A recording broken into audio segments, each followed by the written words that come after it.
this bigger picture of what God is doing. And it just, the thought hit me of the disciples when their paths would all of a sudden cross, and they would be like, what are you doing now? And what are you doing now? Well, let me tell you about this time that I, preached to this Ethiopian eunuch in a chariot, and then I went to baptize him, and then all of a sudden, like, I was transported somewhere else, and I was like, what just happened? And they're telling the stories of the goodness of God. So that's what these times are meant to do, is just to be an encouragement for our journeys and our paths to kind of cross. And so with that said, many of you know that I moved to Colorado. I didn't have a job. Hey, John, Lansing, Michigan. How are you? Good to see you. What was I saying? You moved. Oh, yeah, my journey. So I moved here to Colorado, not even having a job, not even know exactly why I was here, to have this, ran across Lou Engle and his prophetic words and everything. God said, move here, not even knowing exactly the reason. And then starting this school of worship. Well, then I'd go to Goodwill one Saturday afternoon, and I'm buying some rocking chairs. And they told me, they said, we'll deliver them to the back of the store. Like, I'm like, I can just carry them out right now. They're like, no, go to the back of the store, behind there, and we'll drive around and we'll give them to you. So I'm getting these rocking chairs, and I look over, and here's Jared Anderson with his truck unloading some stuff, donating to Goodwill. I said, hey, you're Jared Anderson. And so, like, we started talking, swapped information. And so, like, literally random meetings where here we are months later, and I email him and, just reach out, hey, would you jump on and encourage some guys? And he was gracious enough to do that. So I've just really been trying to follow the leading of the Lord on kind of who is supposed to. I'm just saying, God, bring the right people to speak words of encouragement, so that we can have, times where we come together and just kind of, encounter his presence in a significant way. So Jared, I'm just going to give you the floor, and feel free to share whatever you'd like to share. And then I thought we could open it up for a few questions. And so, yeah, man. And Jared has been doing, I think, what is it, day 42 of nights of worship, just hour-long times where you at the piano. I've been tuning into some of them and just listening, and your heart is just, it's just so evident in what you're doing on those nights. So yeah, man. You're muted right now. Can you hear me now? Okay. There you are. Thanks, Brian. Yeah. Funny you never know who you're going to run into and where. But thanks for having me on, the invitation, and it's good to be with you all. I'm here in Colorado Springs. I grew up here, and I guess a little bit about myself. I've been kind of at the same church my whole life, and I moved around a lot as a kid. So when the chance came to kind of stay put, I took it, and my role has changed a lot. I haven't been on staff for a long time. So my relationship to my church has been, pretty fluid. But it's, in leading in this time, yes, as the COVID-19 started, my wife and I, we have 6 children, ranging from, our oldest is 15 and youngest is 8.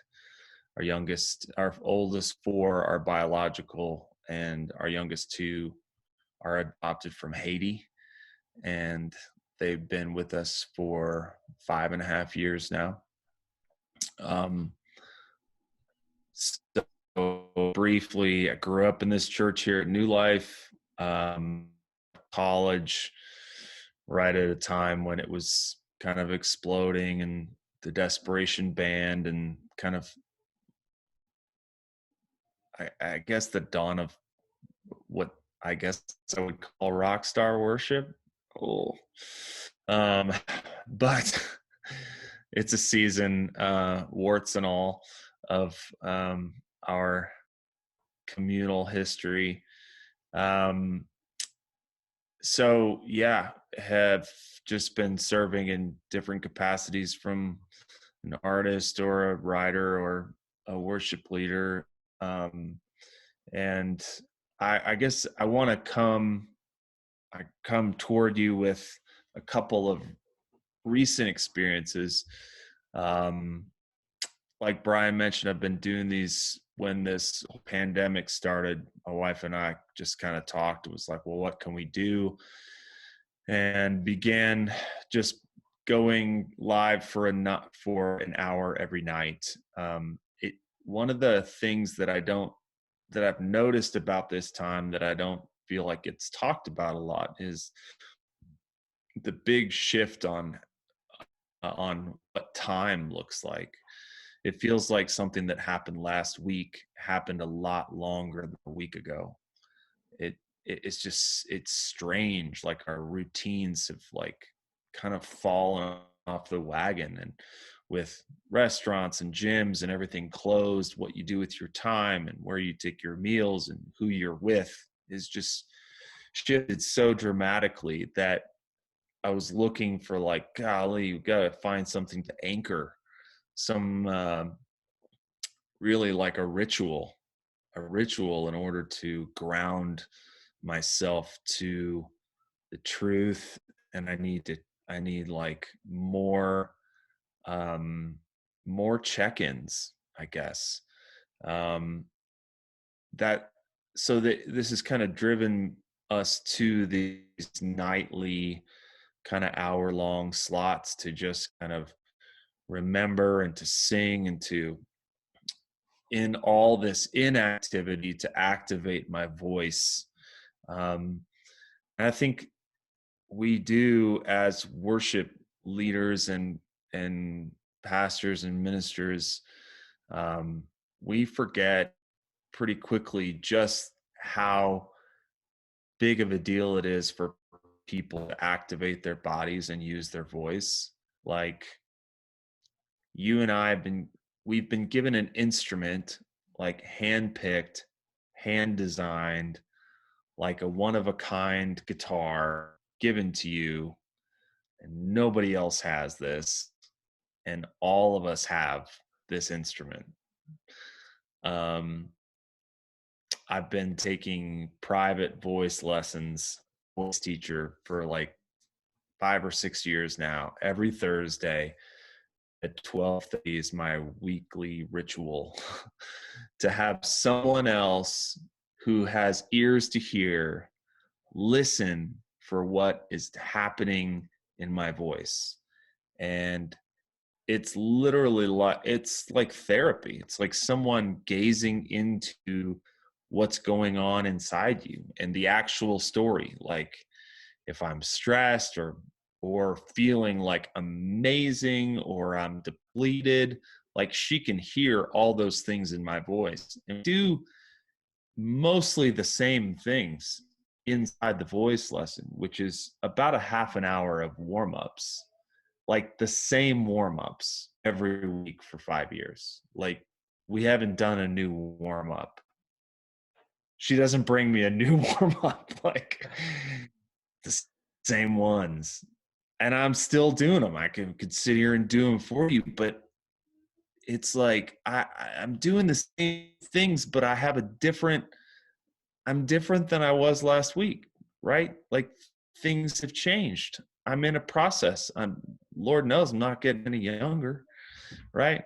Things are changing and evolving, and I need someone to check in and see where I'm really strong, where I'm really weak, how I'm handling the passages, a lot of where the tension is.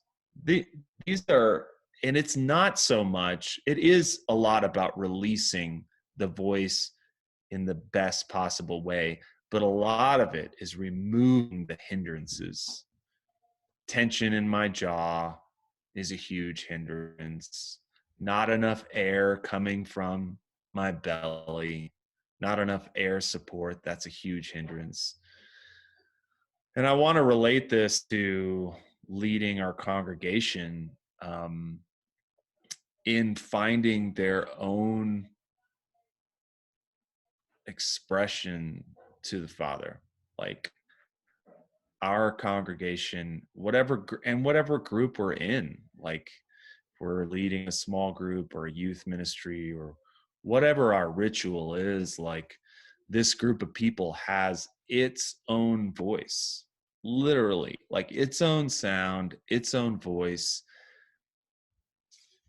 How do we just like really kind of remove the roadblocks, same way I would remove the roadblocks in your vocal range? Like, gosh, you're really really strong in this vocal range and you sound like dynamite, but then you like cross over into these notes or you cross over into these vowels and you just, where the heck did your voice go? Like you're like 20% of where you were over here. Like you're a monster over here. Can we apply that all over your range, please? Right? Like this is the, I need eyes to see me and ears to hear me, whether virtually or in person, right? That's what that's my vocal teacher is just still doing in my voice. And I feel like I'm repeating that process in the congregation that I'm with, people that I'm with, my family, is to remove the roadblocks, to try and make straight the path, right? Make the crooked ways straight, and bring about the full expression. I think several things that I want to highlight that I feel like hinder. Um, I feel, and I'm stepping on some toes here, but I will get a little bit practical. I feel like tracks are in the way. I'm just gonna go ahead and say it. I'm gonna step out there. And I know that's really controversial, and everybody's doing it, and it makes it sound so much better. And it's really like when things are rough, when things are just rough in a band and in a room, like tracks are just like a quick fix and gloriously helpful short term. Um, I just want to say that you guys are probably messaging one another saying like, this guy's full of crap. I don't have my where did my side chats go? Oh, okay. Now I'm on the defense. So I just I'm learning this stuff as I'm pulling out the hindrances. I'm pulling out the bad habits that I've formed in my own voice.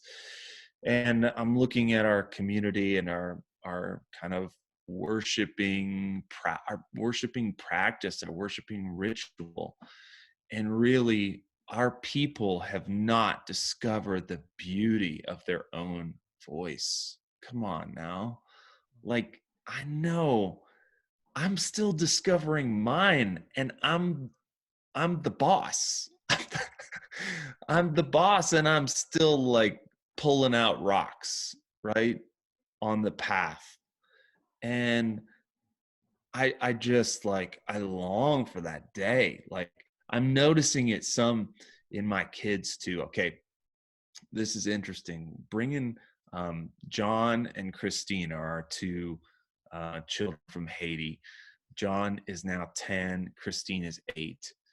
And we do a Christmas show every year in the community, and we do like a family song. And we recorded this video in Target for this show. And I'm trying to record them singing. and I can get them to talk just fine, which they didn't talk when they first came home.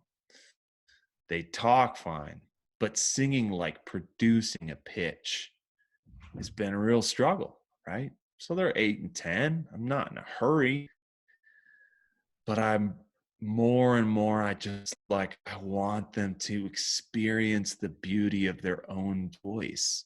And I want them to integrate their voice with other voices because it's freaking magical, right? Like all of us know that when we sit together and like sing with someone, like literally singing with someone is so healing and therapeutic. It releases like new chemicals in the brain. It actually impacts you on a cellular level. I'm telling you, I'm like gathering so much data recently to make me want to never use in-ears again. Honestly, like our voices together make a difference in our cellular construction as people to bring about changes we don't even know that we're missing. And so I want to like, there's just some things I want to like peel back, like in the technology that we've probably run to in the last 10 years. Let's face it, we've powered up in our technology in the last 10 years in ways that we never have before. And it's come at a cost. And so I want to I want to, I guess in this time especially, like we're being stripped back, we're being reduced to these kind of online service. Oh man. And especially when we're an online service, why would you not just hit the track? It's pre-mixed, it already sounds good. Just does the work for us, right? They don't make mistakes on the tracks, even though we make mistakes with our vocals, right? It's like it gets us like halfway there. Um, but I want to tell you that it's not helping us the way we think it's helping us. There's something happening when we join our voices and our harmonies and we connect as people that is healing us. And we as leaders need to make space for that. We need to, just as we're like preparing the way, we're like setting the table for people to meet with God.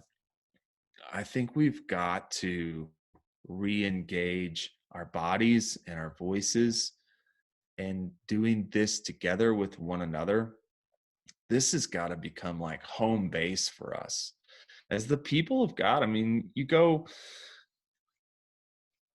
one of the most significant things I did over the Easter as I watched the Passion of the Christ again. I haven't seen it in a lot of years, but man, it hit me like a ton of bricks. How much, I guess the physical side of the beatings that he took were a lot less significant to me for this time for some reason. And the emotional beatings were, sorry, I don't know what that is, but the emotional beatings, how everyone turned on Jesus, like everyone turned on him. All you see was his brother and his mom and Mary Magdalene that are 50 yards from him almost the whole movie, moving alongside, taking the journey with him, but not by his side. The dude was just completely alone and deserted. I had so wished as I'm watching the movie, I'm thinking, man, if John the Baptist were still alive, if he had not been killed by Herod, that dude would have been by Jesus' side. Like, he's the dude. Like, he would have been like, screw everybody else. I'm going past the guards. I'm going to be by this dude's side, right? He's the man. He's the Messiah. Like, he would have done it.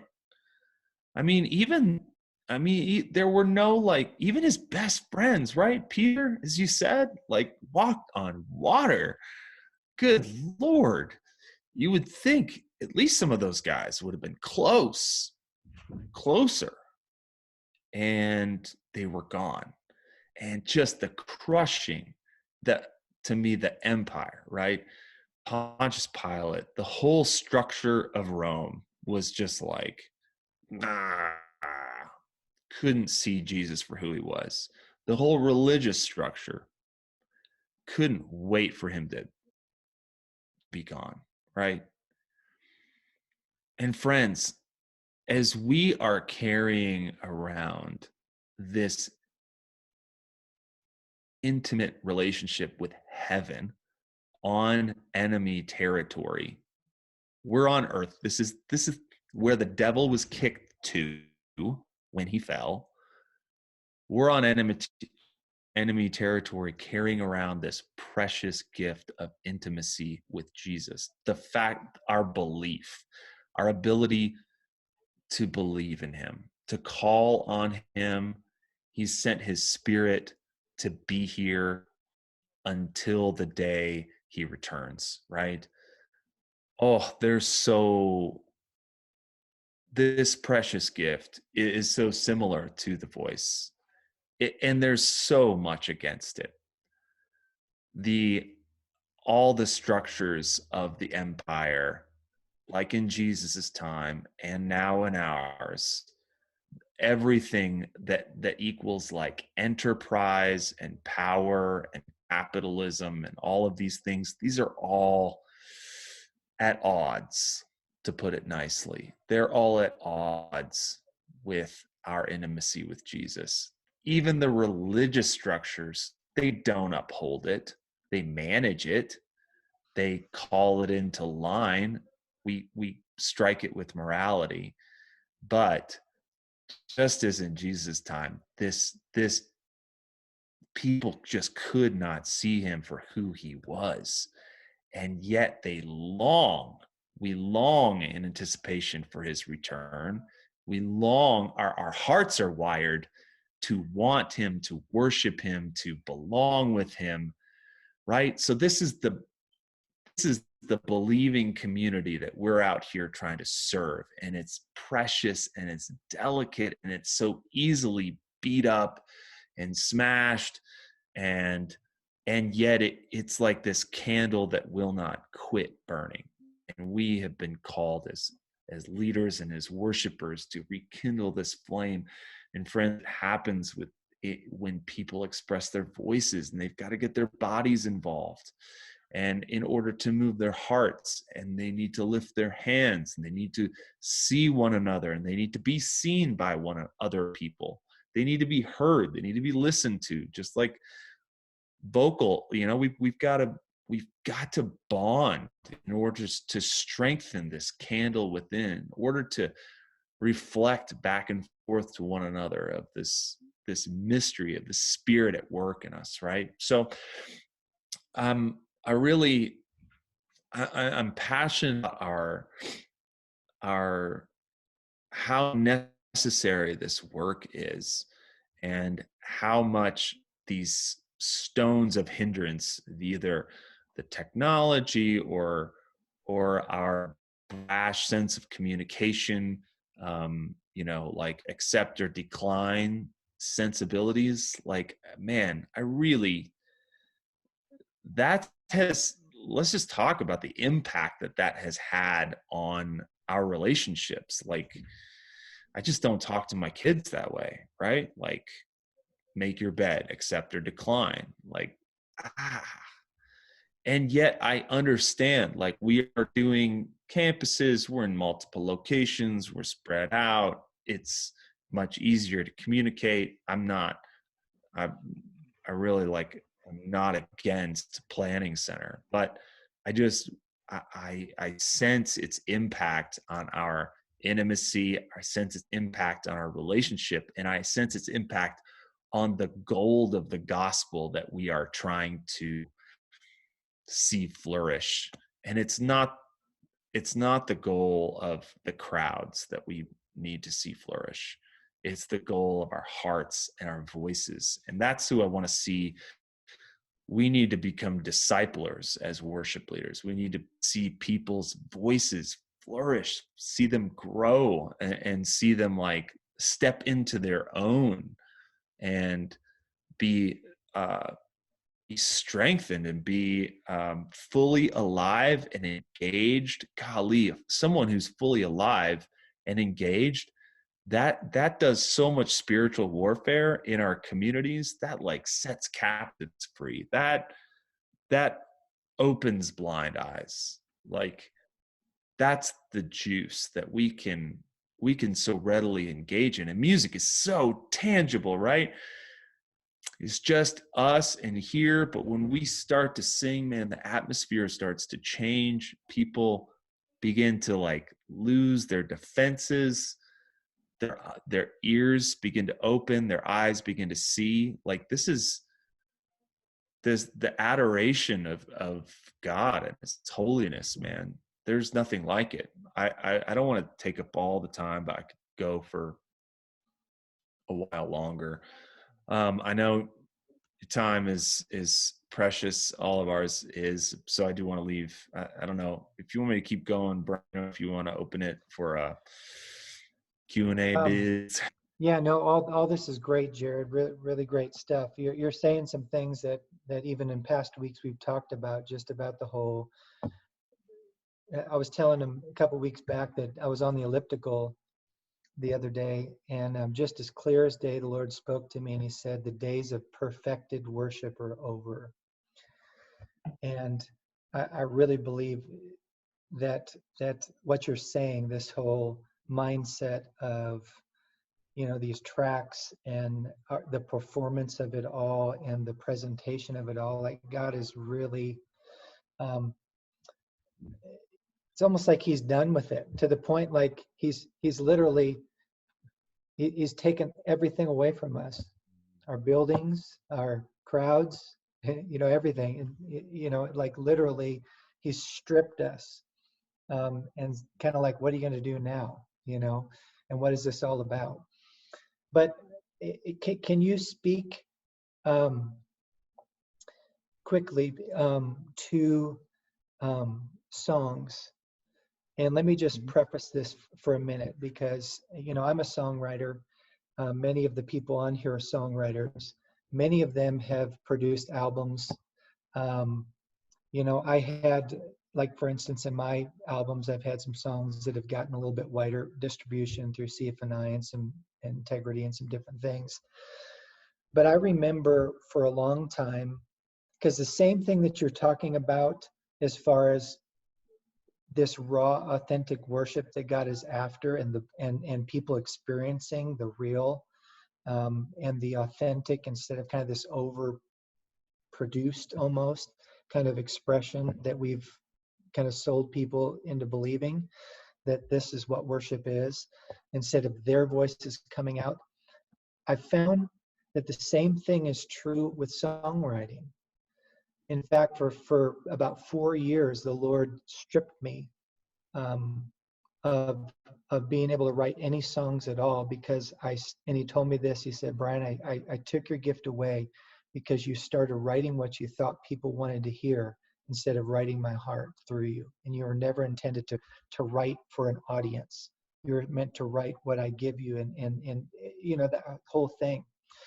And so kind of my definition through the years was, the success of my songs that I write are how widely distributed they are. And the way that I learned the lesson was, there were songs that I wrote that I believe are very, very dear to God's heart, that I don't think I'll even ever record. It's me and God. It's a song that me and Him share. But there was this one song that I recorded at Christ for the Nations. Some of the people on this recording were at that event. And there was a song called "Shepherd of My Heart" that I wrote, my wife sang. Probably not sung in churches widely, probably, people listen to occasionally. But I got a phone call about this song It never made the top 100, CCLI charts, which is, those are the truly successful songs, right? Those ones. The anointed ones. Yeah. And, but I got a phone call from somebody that told me that they felt led to go over and visit somebody at random and take that song and play it for them. And they were very sick. And they played that song, and the person broke down, and they had been resisting God for over 40 years of their life. And they basically told me, Brian, it was that song that caused them to turn their heart towards God. And they gave their heart to Jesus at that moment. And literally, they went back the next day, and the person had died. For me, that shook me. Of what am I writing for, and what do I think success is in the songs, because it could have been that I wrote that song for one person and it never got sung in the world. Can you speak to just a little bit of what you've experienced with songwriting trends and how you've been able to stay fresh and true and honest in your writing instead of the, hey, write this way, Sure. I followed a guy for a while who's like a therapist. His name's Dan Allender, and dude's brilliant. And I listened to his podcast, but someone was interviewing him and asking him about his history with psychology. Anyways, he pointed out that very much, because all my frame of reference mostly in like the church and the Christian industry. And he said, the kind of loyalties that you find to the church are in almost every industry. Or it's like there are therapists who there's a loyalty to the practice. There's like, it's something I've been kind of fascinated by, but loyalties, I'm telling you, when I'm starting to peel back my own loyalty to the church and the community and the kind of the religious, the structure of it, because I want this like sense of safety, just like I want my house to have like good construction so that it stands up and doesn't fall on me and keeps me warm in the cold and whatnot. Like, we are so trained to be loyal to these structures. And like I was saying, watching the Passion of the Christ, like Jesus was just not loyal to the religious structure. And look, we are keen on who's doing what in worship and the new sound. Have you heard so and so's getting hot? And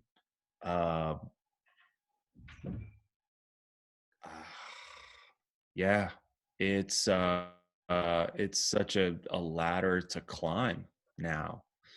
And I resonate with um, the sense of like writing what people want to hear, and then being, writing what it is you need to say to the Lord. And I think that just does come from a practice.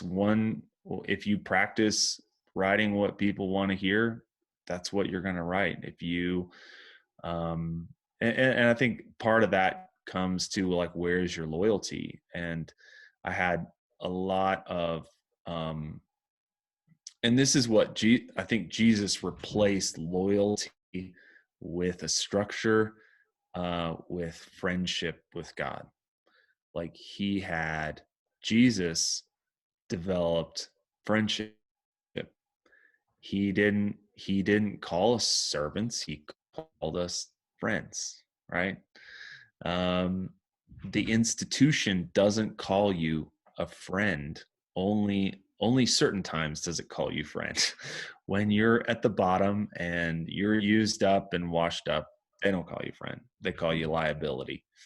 Um, so yeah, I think if we're going to stay on the straight and narrow and right in our what's in our hearts, we've got to make a way for that, and that comes from distancing ourselves from the machinery and nourishing our souls with friendship and space and encounter with God. Mm. Awesome. Um,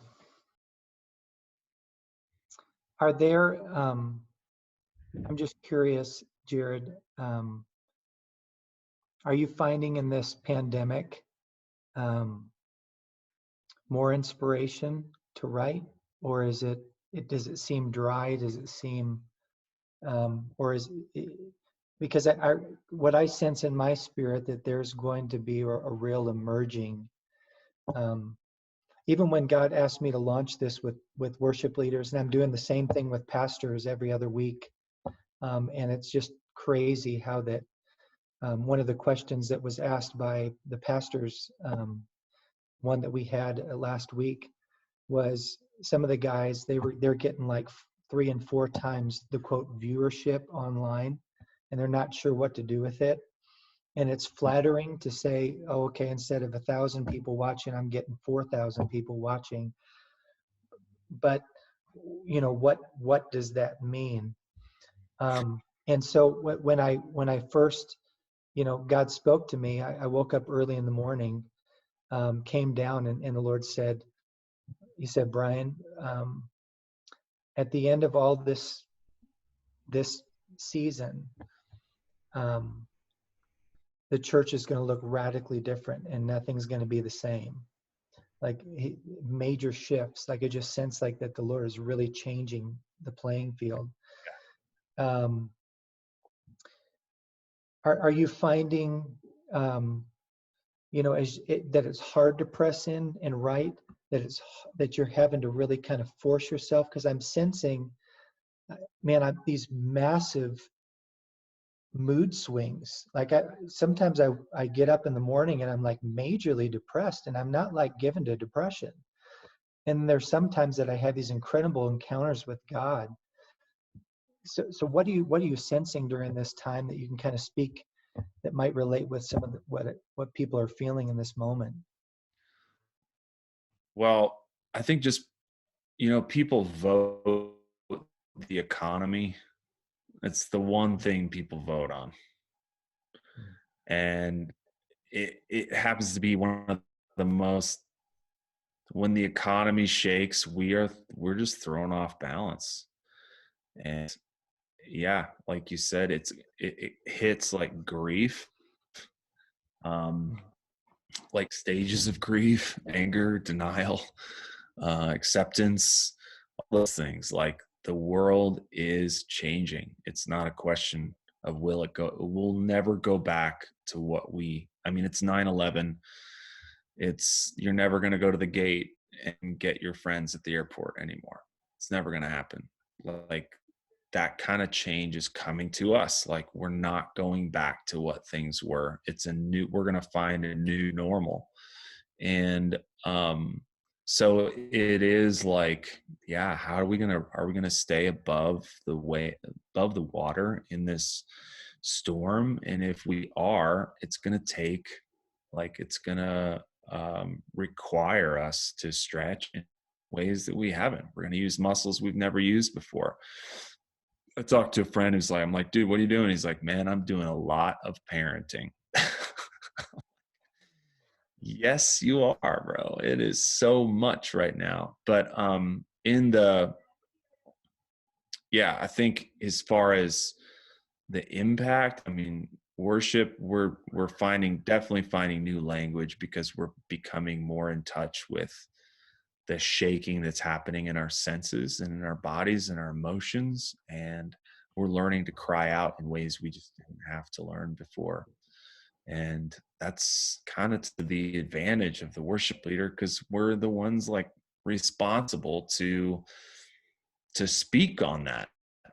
Like that's our wheelhouse is like, and this is not the first time either. So we get to go back, like the Psalms use a lot harsher language than our worship songs do. The the the, the prophets use a lot stronger verbiage that's much more intense. We keep our worship language to about an 8-year-old reading level. And I just think that's about to change. We're about to Yeah. go deeper. Wow. Hey, Jared, I know that you've been talking for quite a while here, and I'm going to have Garrett. I just keep being drawn to you as well, and I don't know why, but just your face keeps. I'm going to have you uh, um, just share whatever's on your heart after Jared jumps off here. But Jared, do you mind to just pray Yep. over over the crew and here? And I want to thank you so much for sharing your heart. This wasn't a canned message that you share everywhere. I sense that this is what's God's doing, what's God's speaking to your heart, and I just love that. And you just really opened up your heart to us, and I appreciate that. But can you just say whatever prayer that you feel like over the people listening? Yeah.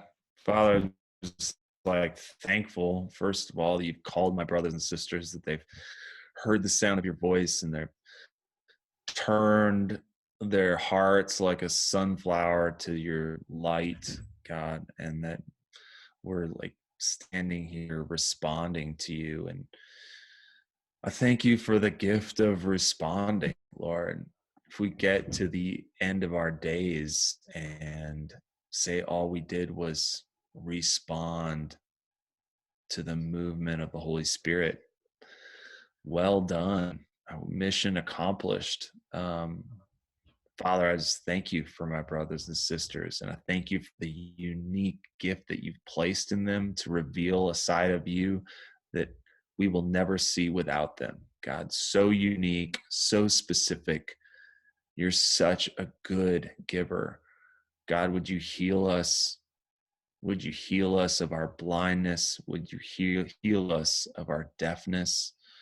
And would you give us your eyes and your ears to respond to those around us, and to um, to speak on behalf of the speechless, and to sing on behalf of the stone heart, and to proclaim the good news, to proclaim the favor of the Lord over our communities. I thank you for that ability and that gift and that invitation. Give us strength to stand. Give us words to speak in season, and give us wisdom. Keep us as wise as serpents and harmless as doves. And thanks for this time. Thank you for Brian. Bless him in every effort he's put his hand to. In Jesus' name, amen. Amen. Well, man, thank you so much again for jumping on, and this means the world. And I know Thank that you. everybody's been very blessed. So yeah, yeah. So and uh, those uh, those nights of song, um, that's on Instagram Live, or is that Facebook Live, or Both, yeah. yeah, both. Awesome. And then yeah, and you have a ministry as well. You travel all over and stuff, and so if anybody wants to get on, you have a way to donate to your ministry as well. Uh, some people have actually. Yeah, I don't. Um, I don't have like a 501c3. I don't. So Okay. But if they go to your website or whatever, they can get yeah. on, find out info. Okay. All right. Well, thanks, man. Again, I appreciate it. Yeah. Thank you Yeah. all. Nice to meet you. Yeah. The new regular here. Awesome. Well, I appreciate it, It man. Thanks so does. much. Thank you, Awesome. Jared. Appreciate you. Mhm. Pleasure. Thanks, Cheers, Jared. guys. It's great. Your songs have been a blessing to so many. So yeah, I've used them for years, and yeah, really a blessing. See you all at Goodwill. I see it. There'll be a lot of stuff there after all this. Yeah, there probably will be. Hey, hey, Garrett, um, take a few minutes and close us out and just share whatever's on your heart, and then pray over us too. Yeah, yeah. Hey, everybody. I was just thinking that through everything that was just shared, like, man, well, there was two things that I wanted to say. There's something about technology, and I'm a huge like geek nerd. I love all the things. If you can't see all the comic book stuff behind me, but like, I sit in that space, and to hear him share about using tracks and using really wanting to use planning center, and there's this whole detachment that I think that we have from it from a human interaction point. There's something about being human in our worship leading that's huge, and I'm a huge fan of just community and people, and I love people. And I remember when tracks and things were being implemented, and I was like, what about like the like organic things that happen in this? And so many people get locked into these specific things. But what I'm saying is there's a human aspect that I think that God is bringing back to us in this time. That we're going to value our connections with one another and with our congregation, that will use those elements as a tool and not let the tool use us. I think that, and not to sound too big with it, but I think that the enemy like definitely can get just a little bit of a crack in the door. He can get us a little bit off of our target. And a pastor friend of mine said that to me years ago, that if he can just get you a little bit off of your goal, eventually you're going to be off from where you're trying to go. And I think that that's what's happened with a lot of technology, with Planning Center, with like all these things, because we're to the point to where some of us are even afraid to have a regular conversation with someone, if they like why they decline, why they aren't staying engaged, or why they aren't playing with us anymore, why they aren't all those things. So in this time, that's like a really big thing that I'm seeing, that there's going to be a new value that's going to rise up out of the kingdom, a value in not just how we worship God, but who we worship God with, and us bringing them along with us on this journey, and not just doing it like not just singing songs over people, and not inviting them to level the platform, and we all just worship together. And then the last thing that was last week, I was in a rehearsal, and the whole time God wouldn't let me. I couldn't shake this thought of God understanding our like our moans and groans, like of God being the only person who can really understand and translate that. And what I mean is, we were in a moment, and it got spontaneous, and this and that, and it just wouldn't leave me, this whole thought that it doesn't matter what I sing. What matters is that I sing, is that I release this sound that only our Father in heaven can understand and translate, and that's okay. Well, and I'm not talking about like tongues. I'm just talking about the sound that comes out of our spirit, like lifting up just our O to the Lord, and for Him to be able to, Him being the only one who can understand that. And as we did service yesterday, it was like, it's not just the O of the worship leader, it's the cry of the world right now. Like God's going to be the only one that can translate and understand the pain, the joy, the all of that people are experiencing right now. But the cool thing is, as worship leaders, we have the opportunity to activate people in that, to help them, understand that whatever comes out of them, whatever leaves them, it's okay, because our Father in heaven is the one that really needs to understand it.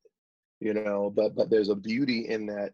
If you could just imagine a bunch of people, like everyone in the kingdom, just releasing the sound of heaven that comes from within, that God has given them, in their praise, in their